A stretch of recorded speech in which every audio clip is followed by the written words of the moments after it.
విశాఖ జోన్లో ఉత్తరాంధ్రకు జరిగిన అన్యాయంపై పోరుబాట పట్టిన ఎంపీ రామ్మోహన్ నాయుడు దీక్ష విరమించారు. వాల్తేరు డివిజన్ను కొనసాగించాలంటూ ఇచ్చాపురం రైల్వే స్టేషన్ వద్ద మంగళవారం దీక్షకు దిగిన ఎంపీ ఉత్తరాంధ్రకు న్యాయం చేయాలని కేంద్ర ప్రభుత్వాన్ని డిమాండ్ చేశారు. ఎమ్మెల్యే బెందాళం అశోక్తో పాటు రాత్రి దీక్షా శిబిరం వద్దే ఎంపీ రామ్మోహన్ బస చేశారు.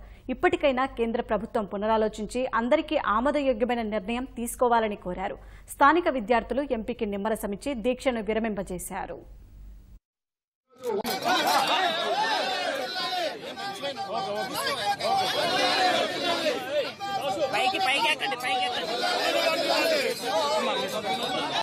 Yesterday onwards, why he want to hear? He can have a full life with royal life, but why he want to stay here? అది మనకి తెలుసుకోవాలి. ప్రతి ఒక్కరు అతనికి I mean we should support him and we should ఇక్కడ అందరూ ఉన్నారు, వాళ్ళు కూడా ఇతన్ని సపోర్ట్ చేస్తున్నారు కాబట్టి మీరు కూడా ఇక్కడ వచ్చేసి ఫోటో తీసుకోవడమే కాదు, that is not main important. Employment development కావాలి అంటే ప్రతి ఒక్కరు అతనితో తెలుసుకోవాలి, మాట్లాడాలి. ఎందుకు ఇక్కడ వచ్చి మాట్లాడుతున్నారు? మనం కేవలం ఫోటో తీసుకున్నంత మాత్రాన ఏదో ఫ్రేమ్ కట్టించేస్తే అయిపోదు. మనం దాని వెనుక పార్టిసిపేట్ అయ్యామా లేదా, that is the main thing, right? వాళ్ళు ఫుడ్ లేకుండా స్ట్రగుల్ అయ్యి మన కోసం స్ట్రగుల్ చేస్తున్నారు కాబట్టి we should also participate in this and support him to have a development in the program and we should reach our goal. Thank you, sir.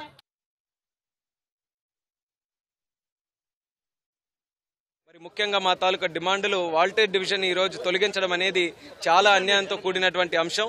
అటువంటి Voltaire division చరిత్ర కలిగినటువంటి డివిజన్ ని కొనసాగించాలి. ఈ కొత్త జోన్ లో అది కూడా ఒక 4వ డివిజన్ గా వాల్టేర్ డివిజన్ కూడా కొనసాగించాలనే ఆలోచనతో ఆ డిమాండ్ ని మేము ప్రస్తావిస్తున్నాం. అదే రకంగా శ్రీకాకుళం జిల్లాకు చెందినటువంటి కొన్ని స్టేషన్లు కుర్దా రోడ్ లో ఇంకా ఉన్నాయి. అటువంటి స్టేషన్లన్నీ కూడా ఈ కొత్త జోన్ లో యాడ్ చేయాలని అది కూడా మేము డిమాండ్ చేస్తున్నాం. అదే రకంగా ఈ ఒరిస్సా వాళ్ళు కూడా ఈ రోజు చూసుకుంటే వాళ్ళు కూడా సంతృప్తికరంగా లేరు.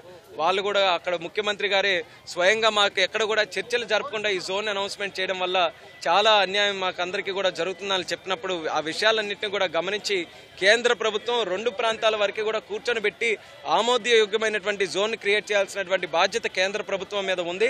కానీ ఇవేవి కూడా ఆలోచించకుండా కేవలం మోదీ గారు విశాఖపట్నం వస్తున్నారు అనేటటువంటి ఒక్క ఆలోచన పెట్టుకొని ఈ రోజు జోన్ ప్రకటించడం వల్ల ఇన్ని సమస్యలకి ఈ రోజు తావు తీసింది. కాబట్టి కేంద్ర ప్రభుత్వం మళ్ళీ మా డిమాండ్స్ అన్నింటిని కూడా పరిశీలన చేసి వీలైనంత తొందరగా మా డిమాండ్స్ ను కూడా యాక్సెప్ట్ చేస్తూ ఈ రైల్వే జోన్ ని ప్రకటించాల్సినటువంటి బాధ్యత ఉందన్నది మరొకసారి మేము తెలియజేస్తున్నాం.